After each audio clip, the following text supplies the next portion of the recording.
Aujourd'hui, parlons de l'importance des Haïtiens dans les luttes culturelles et éducatives au Canada, ainsi que du rôle et de la participation de certains Haïtiens dans les transformations du Canada et du Québec. Quand un Haïtien décide de s'engager pour le changement, cela peut produire des miracles. À travers cette petite rubrique, je vais présenter quelques grandes figures haïtiennes qui ont contribué au développement du Canada, en particulier de la ville de Québec, telle qu'on la connaît aujourd'hui. Dans les années 60, plusieurs intellectuels haïtiens sont venus s'installer au Québec. Ils ont quitté Haïti à cause de la dictature de François Duvalier qui les persécutait. Ils sont arrivés avec des idées fortes, une grande passion et l'espoir de retourner un jour en Haïti. Mais, pendant leur séjour au Québec, ils ne sont pas restés les bras croisés. Ils ont activement participé à l'évolution de la société québécoise. Même si certains d'entre eux n'ont jamais pu retourner en Haïti, ils ont laissé une marque importante. Le Canada des années 50-60, à cette époque, c'était un pays qui était majoritairement blanc. La société était très conservatrice et les minorités francophones noires, autochtones, immigrants étaient peu visibles ou représentées. Peu de Noirs enseignaient dans les écoles ou universités, et ils n'étaient presque jamais auteurs, conférenciers ou même figures publiques. Mais à partir des années 60, le Canada entre dans ce qu'on appelle une révolution culturelle, un mouvement de transformation sociale semblable à celui de la lutte pour les droits civiques aux États-Unis.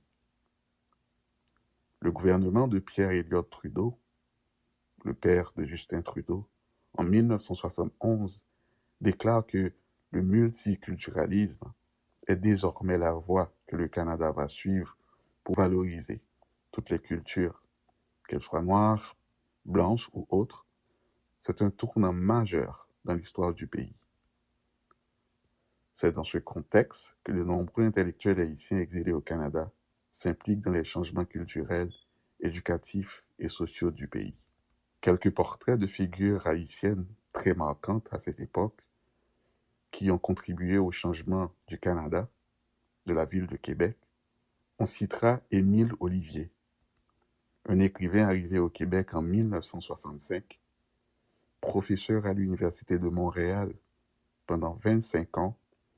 Il a raconté dans ses œuvres l'expérience de la diaspora haïtienne, l'exil et l'amour pour Haïti. C'est l'un des premiers Noirs à enseigner à l'Université de Montréal et qui devient un modèle pour sa génération. Il y a également Mac Chancy, arrivé au Canada en 1965, intellectuel raffiné, professeur de latin, d'allemand et de philosophie. Enseignant au cégep Édouard-Montpetit à Longueuil, puis à l'UQAM, l'Université de Montréal au Québec. C'était un défenseur des droits humains, opposé au racisme et qui croyait profondément en l'éducation comme levier pour transformer le Québec. Il y a le révérend Carl Lévesque, originaire du Cap-Haïtien, philosophe, enseignant au cégep Ahuntsic et Saint-Laurent. Grand militant pour la justice sociale, les droits des travailleurs et la dignité des minorités. Il a démontré que la pensée noire peut influencer positivement l'école et la société. Il y a aussi Georges Anglade, qui est arrivé à Montréal en 1969 et qui devient le cofondateur du département de géographie de l'UQAM, l'Université Québec à Montréal. Georges Anglade défendait l'idée qu'on ne peut pas comprendre le monde sans connaître l'histoire du colonialisme et des inégalités. Ces intellectuels haïtiens n'ont pas seulement fui la dictature de Duvalier, ni cherché une meilleure vie au Canada. Ils ont aussi contribué à bâtir ce pays qui est le Canada. Ils ont apporté des savoirs à savoir de nouvelles idées, de nouvelles perspectives, de nouvelles façons d'apprendre. Ils ont apporté de l'engagement pour les droits de tous, pas seulement des Haïtiens. Ils ont écrit, parlé, donné des conférences, fondé des journaux, radios et groupes de théâtre. Ils ont apporté aussi de l'éducation en aidant des générations de jeunes Canadiens à penser plus profondément, à questionner les inégalités. Aujourd'hui, on ne peut parler de l'histoire du Québec sans parler des Haïtiens.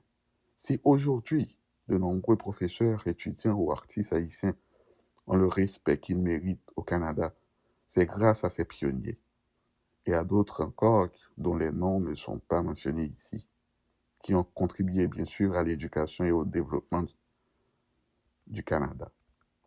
Ces Haïtiens ont bien représenté leur communauté et ont fait avancer le Canada dans les domaines des droits humains et de l'éducation.